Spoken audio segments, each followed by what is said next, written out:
So I'm prepping for a video I'm going to do on navigating patterns about why CompSci, computer science, is greater than CogSci, cognitive science. CogSci is brand new, 1973. CogSci has been struggling with these ideas since the 50s. They have definitions of intelligence. CogSci has slop. Yeah, it's also interdisciplinary. Okay. Science divides. When you have a bunch of divided parts trying to come back together, nah, there's a problem. Early AI had it like we have Turing test, right? We have all these tests, all these ways of understanding. One of the core things of the definition that was concepts of that was sort of put together was pattern recognition. Pattern recognition is part of intelligence in the CompSci world. I don't know what CogSci is doing. I don't think they know what they're doing. Pretty clear, actually, other than confusing themselves and others, and not looking at what CompSci has to offer. On the other hand, we got CompSci guys that are doing philosophy, and that's no good, and politics, and that's no good. Like computers don't map to these things. It doesn't map correctly.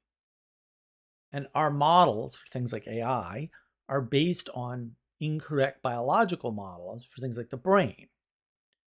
So you've got a system of modeling, right, based on a bad model of a biological thing that we didn't understand at the time that we came up with the model, the 1950s. Right? AI, 1950s. Get it yet? No? No one? Okay. And then you're using that model to understand the thing you're modeling, but it's already a bad model. Models have limits, right? Like you can't model the entire climate of a planet, for example, because you're stuck in the planet. So your model is going to be smaller than the actual thing, and so there are limits to what models can tell you. Right? All models are wrong. Some models are useful. Right. What they're trying to do now is use computer science techniques to understand politics. Well, politics is made up of people that computer sci tools don't work. The CogSci people are trying to use psychology techniques to understand things like cognition. Okay, but that ain't gonna work either, because psychology has to do with behavior of people. Our behavior is not based on cognition. It's based on emotion primarily. Not entirely, but actually almost entirely. So which field is better? Well, one has a definition of intelligence that actually works and some tests, the Turing test, and the other one has slop. I don't know. You can guess which is which, I guess. But now we've got these computer science people trying to do politics, trying to do society type work, philosophy. It's a wonderful book called The Wisdom of Hypatia. And like the first third of the book is great, and the rest of it is slop, written by a CompSci guy. Didn't understand philosophy. Fantasized about a lot of things too. Kind of, a little not there, right? So all this mixing, things like CogSci are a mixing of disciplines to try to put back together something that had shattered apart. But I'm just going to go with the genius take here and say, well, I know, maybe if we didn't shatter it apart, we wouldn't have to put it together again. Don't you think that would be better? Right. And so a lot of the conversation has shifted to where did things go wrong? But no one's going to beat on that either, blaming the Enlightenment. It's not the Enlightenment. Sorry. There's a lot of problems with the Enlightenment. Most of them are from people who weren't in the Enlightenment, because the Enlightenment thinkers didn't have these problems. That should have been a hint.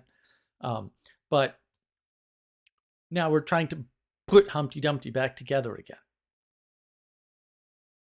That's the problem. You're not going to do that with computers.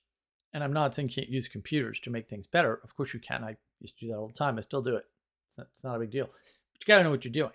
When you have a bunch of people who can't even code working on this project, it's not going to end well. And until we get back to fewer people working with better minds, we're never getting back there. But instead, we're just flooded with projects and ideas and innovations and new things, just more new things, new things, and none of which are new. None of which are new. I'm just going to tell you, no, not new. Not new. Might be new to you, but they're not new. And because we have all this lost technology in the computer field, like just the past, 70 years in computers, we've lost way more stuff in software than we've made. Way more. The 1950s were way ahead. Right? We're stuck right now with not understanding the ELIZA effect. You can look that up. It's on Wikipedia. Which Weizenbaum, the creator of ELIZA, the therapist, although it was a generic chatbot, but there's a therapy version of it. ELIZA, the therapist, sort of showed us, right? Weizenbaum showed us, told us this is a danger. It's based on psychology. So it turns out that even a psychologist is fooled by something that isn't even AI. It's not even a large language model. It doesn't even have a neural net. Weizenbaum wrote that in the 70s. I've written copies of ELIZA. Every 8-bit kid did, right? And I'm an 8-bit kid for sure. So you run into this problem of the CogSci people convincing themselves and the philosophers convincing themselves that AI is a threat. AI is an answer to a problem created by non-AI computers. You know what problems it doesn't answer? Any other possible problem. Right? It doesn't make you a better writer. It doesn't make you learn better. It can tell you what to do. Right? It can tell you what to do. If you ask me, hey, how do I program this? And I tell you how to program it, you didn't learn how to program it. You did what I told you. And if you didn't do what I told you and it didn't work, then I laugh because I tried to save you some time and you didn't work. Right? So what is learning? Oh, guess who doesn't have a definition of learning? The CogSci people. The psychology people. They don't know what learning is. Right? Because they don't have a good definition of knowledge. But once you sort of understand what's going on, you can say, oh, the convergence is everyone's looking for an answer to a cultural problem, right? Exacerbated by technology, sped up by technology, particularly the internet, which I'm still a big fan of, even though I'm like, it was better back when everybody wasn't on it. Maybe we should kick everybody off again and start over. Sounds good to me. Why? Because when you have a small group with a high barrier to entry, you get very similar people in that group who can do good things.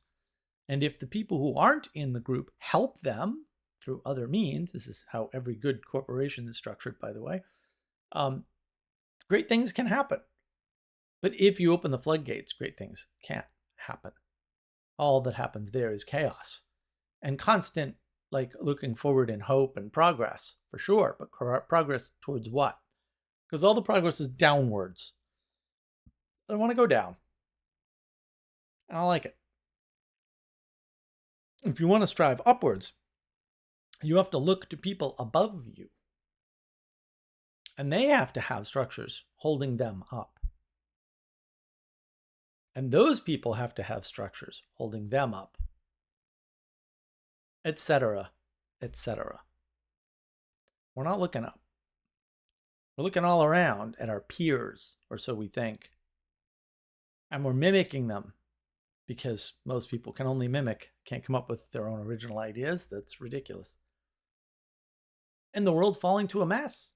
We're worshiping CogSci when CompSci is older and actually has answers. They may not be satisfying answers, especially not to the sort of people that do CogSci, but they're more correct and they're better proven. But science will not stop being arrogant.